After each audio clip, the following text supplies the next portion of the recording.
Assalamu alaikum dear students. I am here with chemistry lecture. Today we will revise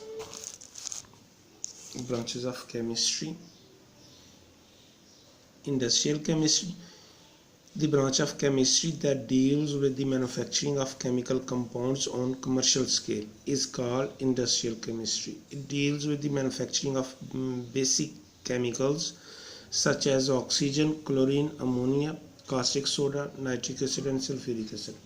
अजीज़ तलबा, अपने नाम में ही अपनी डेफिनेशन को छुपा रखा है इसने।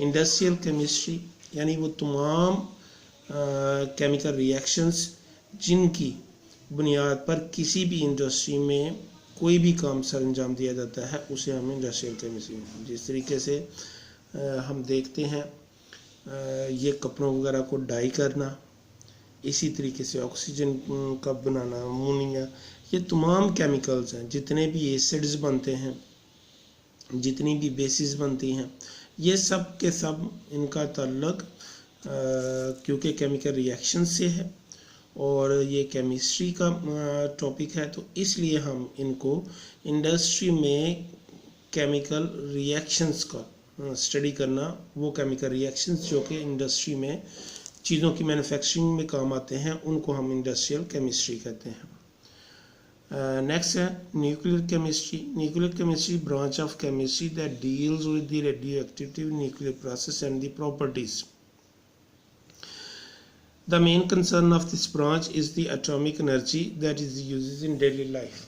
यानी हमारी ज़िंदगी में, जैसा कि आपके इल्म में है कि एक एटम बुनियादी तौर पर वैसे तो मोर देन 100 पार्टिकल्स पर मुश्तमिल होता है, लेकिन जो मेन पार्टिकल्स हैं वो इलेक्ट्रॉन, न्यूट्रॉन और प्रोटॉन हैं।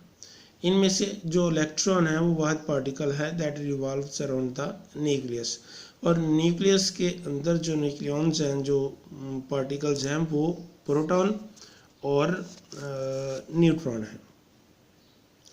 अब जब भी हम एटम के न्यूक्लियस को तोड़ते हैं तो उसमें से हमें बहुत बड़ी मिकदार में एनर्जी रिलीज होती है।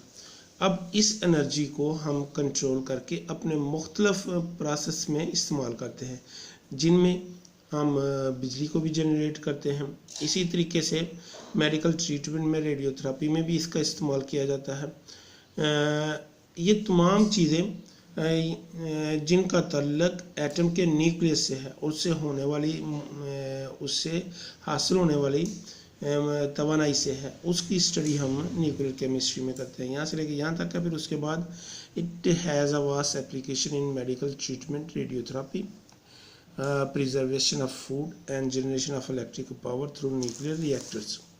Environmental chemistry,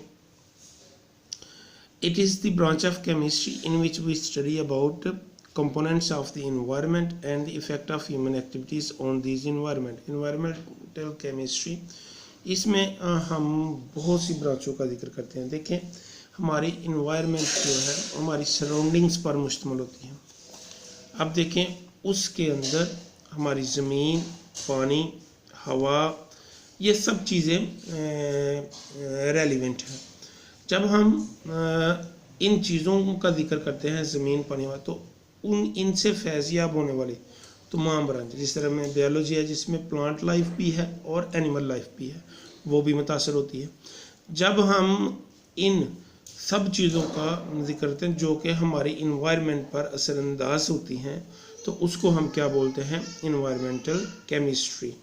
analytical chemistry, analytical chemistry is the branch of chemistry that deals with the separation analysis of a sample to identify its components.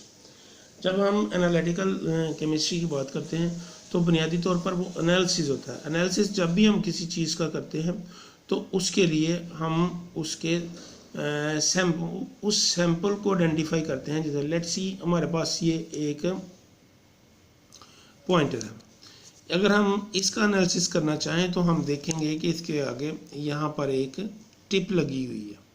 ये टिप स्टील की है, इसके अंदर इंक है जो कि ग्रेफाइट है, इसके बाहर ये इसका कवर बना हुआ है जो कि कार्बन है, तो ये तमाम चीज़ें जो हमें बता रही हैं किसी भी सैंपल के अंदर, वो उसे हम एनालिटिकल केमिस्ट्री में डिस्कस करते हैं। एनालिटिकल केमिस्ट्री की 2 ब्रांचेस हैं बुनियादी तौर पर आगे। उसके लिए क्वेश्चन अलहदा से बना लें आप, what is the difference between qualitative and quantitative analysis. Qualitative analysis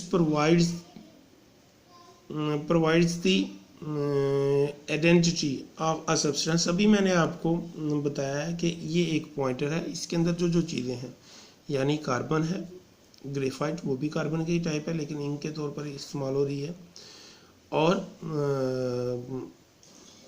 tip है इसकी जो कि स्टील की है।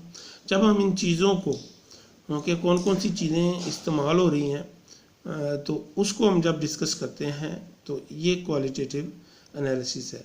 लेकिन दूसरी तरफ जब हम बताएंगे कि एक पॉइंटर को बनते हुए इसके अंदर कितने ग्राम कार्बन लगा है, कितना ग्रेफाइट है, कितना इसके अंदर सेलोज है, उसकी टिप बनाने के लिए जो इस्तेमाल होता है मटेरियल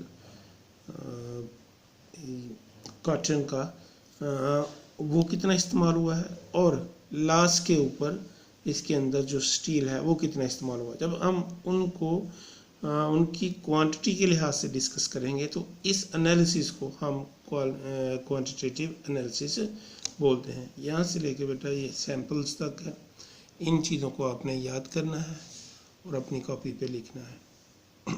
अस्सलामु अलैकुम।